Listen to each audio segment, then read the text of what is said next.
నిజామాబాద్ జిల్లా కమ్మర్పల్లి మండలంలోని ఉట్లూరు గ్రామంలో మనము దక్షిణ కాశీగా చిన్న కాశీగా పిలిచే శ్రీ బాలరాజేశ్వర స్వామి దేవాలయంలో ఉన్నాము. ఈరోజు మనం వేములవాడ తర్వాత మనము దక్షిణ కాశీ పెద్ద కాశీ వేములవాడ దేవాలయం అంటాము. దాని తర్వాత మనకు 85 కిలోమీటర్లు అంటే దాదాపు 75 కిలోమీటర్ల దూరంలో ఉన్న మనం ఉట్లూరులో ఉన్న దక్షిణ చిన్న కాశీగా పిలువబడే దేవాలయంలో ఉన్నాము. ఒకసారి ఇక్కడ ప్రత్యేకత చూద్దాము. అదేవిధంగా ముందు మనము వెళ్ళే విధంగా ఫస్ట్ మనం ఇక్కడ ఉన్న ఆలయ ప్రధాన అర్చకులతో మాట్లాడదాం. అదేవిధంగా గ్రామ కమిటీ అభివృద్ధి సభ్యులు ఉన్నారు, వాళ్ళతో మాట్లాడే ప్రయత్నం చూద్దాము. O2 studio. చెప్పండి, మీకు ఏంటో ఎన్ని రోజులు ఇక్కడ ఇవ్వండి. దాంతోపాటు ఇక్కడ ఈ దక్షిణ కాశీగా పిలువబడుతుంది ఈ ఆలయం. ముఖ్యంగా ఏంటంటే ఈ ఆలయానికి రావడానికి దాదాపు చుట్టుపక్కల నుండి మన ఇతర రాష్ట్రాల నుంచి కూడా ఈ భక్తులు చాలామంది వచ్చి ధరించి వాళ్ళ అనుకోని కోరికలు నెరవేర్చి ఇచ్చేటువంటి వారు బాలరాజేశ్వర స్వామి అని చెప్పేసి ప్రసిద్ధి చెందిన పేరు. ఇది పూర్వము దాదాపు అంటే ఒక 17 శతాబ్దంలో చూసినట్లయితే కాకతీయుల వంశంలో ఈ యొక్క ఆలయం ఏర్పడిందని, అంతకుముందు బ్రహ్మదేవుడు తపస్సు చేసిన తర్వాత ఇక్కడ ఆలయం నిర్మించాలని చెప్పేసి ఆ దేవగురువు అయినటువంటి బృహస్పతి ఆ గురువు వారు చెప్పారు. దానివల్ల ఇక్కడ స్వయంభూగా ఈ ఆలయంలో ఈ విధమైన ప్రత్యేకతలు కొనసాగుతూ ఉన్నాయి. అప్పటి నుండి అనాదిగా కొనసాగుతూ భక్తుల యొక్క కోరికలు నెరవేరుస్తూ ఉన్నటువంటి ఈ బాలరాజేశ్వర స్వామి ప్రతిరోజు నిత్య పూజలు అందుకుంటూ భక్తుల యొక్క కోరికలు తీర్చినటువంటి అతను ఈ విధంగా ఈ ఆలయంలో ఉన్నటువంటి చరిత్ర ఉంది. అంతేకాకుండా ఈ సంవత్సరం చూసినట్టయితే గ్రామాభివృద్ధి కమిటీ సభ్యులు చాలా వరకు యువత ఉంది. వారందరూ ఒకటే మాటగా ఉండి ఈ ఆలయాన్ని ఏ విధంగా అభివృద్ధి చేయాలి అనే ఉద్దేశంలో ముందుకు వచ్చి తమ వంతు సహాయం చేస్తూ ఈ ఆలయం కూడా అభివృద్ధి చేయడానికి వాళ్ళు ముందు ఉత్సాహంతో చూపిస్తున్నారు. తద్వారా భక్తులకు ఎలాంటి ఆటంకాలు కలగకుండా దర్శన విషయంలో కానీ, ప్రసాదం విషయంలో కానీ, లేదా అభిషేకం విషయంలో కానీ ప్రతి ఏదైనా సరే మాతో సంప్రదించి ఈ కార్యక్రమాలు నిర్వహించడం జరుగుతుంది. ధన్యవాదాలు. ఇక్కడ ఇంకో విషయం ప్రత్యేకత ఏంటంటే ప్రతి సోమవారం నాడు అన్నదానం వంటి కార్యక్రమాలు అన్న ప్రసాదంగా ఇచ్చి భక్తుల యొక్క ప్రసాదంగా ఇవ్వడం జరుగుతుంది.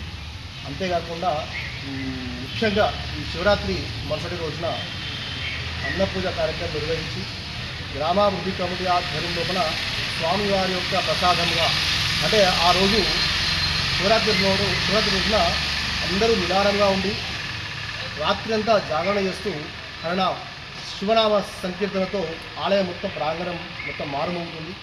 దాంతోపాటు శివరాత్రి రోజున ముఖ్యంగా ప్రాతకాల పూజ 3 గంటలకే ప్రారంభమవుతున్నటువంటి ఈ కార్యక్రమం అభిషేకము అర్చన వంటి కార్యక్రమాలు నిర్వహించి తదనంతరము గ్రామాభివృద్ధి కమిటీ ఆధ్వర్యం తర్వాత ఈ అభిషేకం పూర్తయిన తర్వాత వారి ఆధ్వర్యంలోనే విశేషంగా రుద్రాహోమం కార్యక్రమం నిర్వహించడం జరుగుతుంది. గణపతి ఆరాధన, నవగ్రహ మండపారాధన మొదలైన కార్యక్రమాలు నిర్వహిస్తూ ఈ భక్తులందరికీ కోరికలు తీర్చే విధంగా ఉంటాయని, అంతేకాకుండా ప్రతి సోమవారం నాడు విశేషంగా ఈ కమిటీ చెప్పిన ప్రకారం ఏంటంటే ఈ సోమవారం అంటే ఈ శివరాత్రి తెల్లారి వచ్చేటువంటి నిరాహారం చేసేటువంటి భక్తులకు ఎవరుతున్నారో వారందరికీ కూడా ఉచిత ప్రసాదంగా ఇవ్వడం జరుగుతుందని ముఖ్యంగా కొంతమంది సభ్యులు తెలుపుతున్నారు నాకు.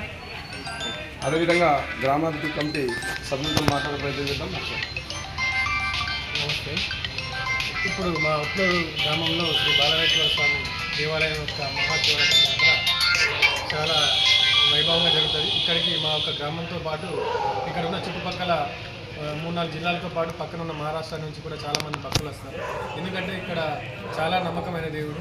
ఇక్కడ ఏ కోరికలు కోరుకున్నా కానీ ఖచ్చితంగా నెరవేరుతాయని చెప్పి ఎంతో భక్తి శ్రద్ధలతో ఇక్కడికి వస్తారు. అటువంటి వచ్చిన భక్తులకు కూడా అన్ని రకాల సౌకర్యాలు ఏర్పాటు చేయాలని చెప్పి మా ఆలయ ప్రధాన పూజారులు కానీ మా గ్రామాభివృద్ధి కమిటీ సభ్యులు కానీ చాలా ఉత్సాహంతో కష్టపడి అన్ని ఏర్పాట్లను ఏర్పాటు చేయడం జరిగింది. వచ్చిన భక్తులకు కానీ వీఐపీలకు కానీ ఎటువంటి అసౌకర్యాలు జరగకుండా చాలా బ్రహ్మాండమైన ఏర్పాట్లు చేయడం జరిగింది. గ్రామాభివృద్ధి కమిటీ ఆధ్వర్యంలో ఏమున్నా కానీ ఇక్కడ దేవుణ్ణి కోరుకున్నట్టయితే అన్ని రకాల కోరికలు నెరవేరి అందరూ కూడా ఆయురారోగ్యాలతో బాగుండాలని చెప్పి గ్రామాభివృద్ధి కమిటీ తరఫున మేము కోరుకుంటున్నాం. అదేవిధంగా మనము శివరాత్రి రోజు తెల్లారి నిషిబుధ రోజున ఒక్కటి సార్. ఊరు ఉత్తూరు గ్రామం, కమ్మర్పల్లి మండల్, నిజామాబాద్ జిల్లా. అయితే గత మహాశివరాత్రి సందర్భంగా 5 రోజులుగా జరిగే ఉత్సవాలలో పాల్గొనడానికి మా గ్రామస్తులు వస్తారు. అయితే అదేవిధంగా ఈ మహాశివరాత్రి సందర్భంగా అయితే మాకు 5 రోజుల నుంచి జరిగే ఉత్సవాలలో మరలి రేపు మహాశివరాత్రి సందర్భంగా వచ్చే భక్తులు వాళ్ళందరికీ అన్ని ఫెసిలిటీ ఉంది మా గ్రామ అభివృద్ధి కమిటీ తరఫున. అలాగే మా ప్రధాన అర్చకులు హగ్రీవ్ పంతులు వారిని కూడా సంప్రదించిన వీరు అక్కడ అన్నీ మంచిగా ఉంటాయి. వీరు అదేవిధంగా వచ్చే భక్తులు ఏదైనా ఇబ్బంది ఉంటే మమ్మల్ని ముందుగా కలవచ్చు. అలాగే ముందు వేరే రాష్ట్రాల నుంచి కూడా ఇప్పుడు గత 2 సంవత్సరాల నుంచి వస్తారు. అట్లాగే ఈ బాలరాజేశ్వర స్వామి ఒక కృపకు అందరూ ప్రార్థనలు ప్రాగలరు.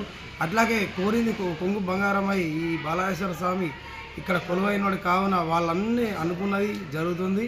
అందుకే మేము ఒక దృఢ సంకల్పంతో గ్రామ అభివృద్ధి కమిటీ తరఫున అందరం వచ్చిన భక్తులందరికీ మంచి ఫెసిలిటీ సౌకర్యము, VIP దర్శనాలు, అలాగే వాళ్ళు జాగారం కావున వచ్చి పండుకునేందుకు కూడా ఇక్కడ అపాయింట్మెంట్ కూడా మన రూమ్లు ఉన్నాయి. వాళ్ళకి మమ్మల్ని కలిస్తే ఇస్తాం. అలాగే ముందు మా బాలరాజేశ్వర స్వామి ఇంకా డెవలప్ ఆయన కోరుకుంటున్నాం. ఓం నమః శివాయ.